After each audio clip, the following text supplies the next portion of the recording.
დიდი თემაა. არა, ეგ ბლიც ტურნირია. ერთი როცა კლავს მეორეს შეგნებულად ადამიანის სული ხო უფალს გაყავს ამ ქვეყნიდან. მსგავსი შემთხვევები უფლის დაშვებით ხდება? ყოველი ადამიანის მოსვლაცა და წასვლაც საიდუმლოებაა. ჩვენ ვხედავთ მხოლოდ გარეგანს.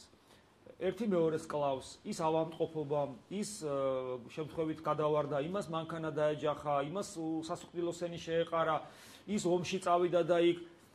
ეს არის ყველაფერი გარეგანი მხარე. ამ გარეგანის მიღმა ღმერთი როგორ მოქმედებს, ჩვენთვის ეს საიდუმლოებაა. ჩვენ ეს არ ვიცით. ვინ როგორ იბადება? ზოგი სიყვარულის ნაყოფია, ზოგი ძალადობის ნაყოფია, ხო? ესეა.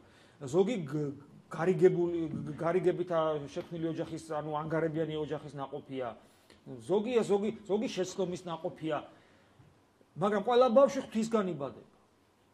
ზოგი ასე მიდის, ზოგი ისე მიდის, მაგრამ ყველა ღვთისგან მიდის.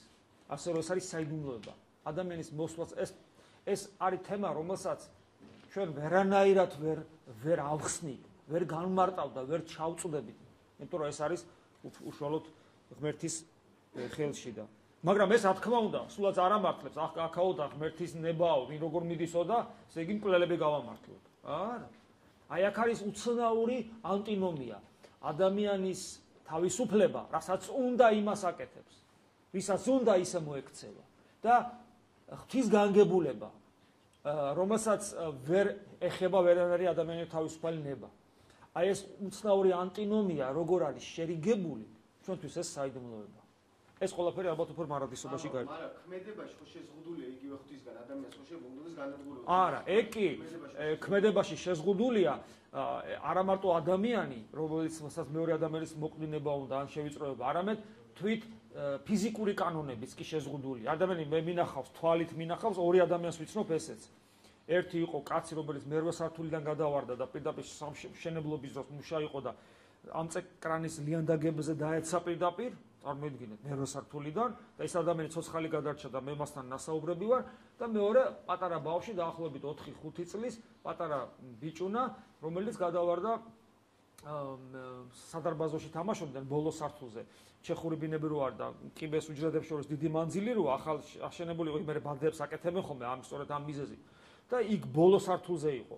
ასული მოაჯირზე ამძრონით ჩავარდა, და ბოლომდე ჩავარდა, პირველ სართულს გასდა, სარდაფში ჩავარდა.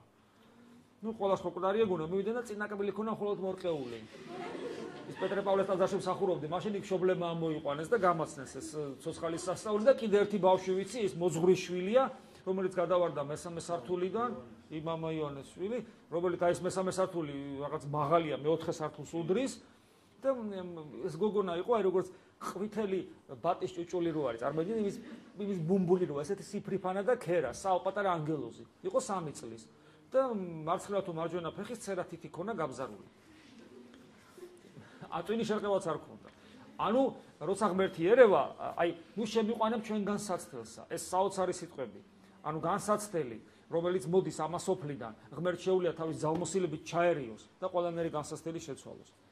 ადამიანის დაბადებისთანავე იცის უფალმა იგი როდის უნდა გაიყვანოს? თუ ეს მისი ცხოვრების მიხედვით ხდება, რაზეა დამოკიდებული? აქ იგივეა ადამიანის თავისუფლება და მისი თავისუფალი ცხოვრებიდან გამომდინარე საღვთო განგებულება მასზეც და ზოგადად ღვთის განგებულება. ეს ანტინომია კვლავ თავისუფლებისა და ღვთის განგების ერთობა, რომელიც საიდუმლოებრივად რიგდება, ან მათი შერიგება ხდება საიდუმლოებრივად, ჩვენთვის ეს მიუწვდომელია. თქვენს მიერ